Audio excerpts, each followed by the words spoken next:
let's say that you bought a boat and you bought it for $20,000, and we'll say it's a really pretty good boat, so it only is going to depreciate in value about 12% per year.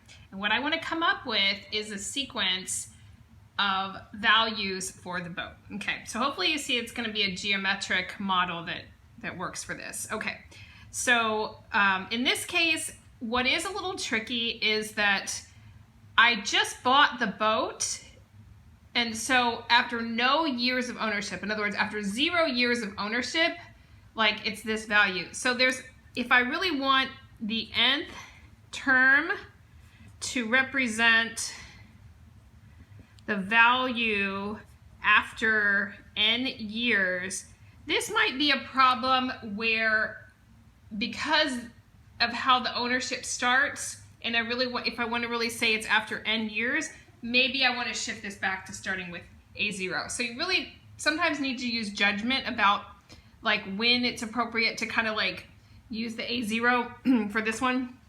But let's do it this way for this one, okay? If it's after n years. So when I bought it, I haven't really owned it, but it's valued at $20,000. Okay, so in this case, I would use this formula, okay? And then I'm just gonna plug the 20,000 in, and then obviously it's depreciating, so it's gonna maintain 88% of its value from year to year to year. Hopefully that makes sense. Okay, and it's just gonna be times the n to the n power.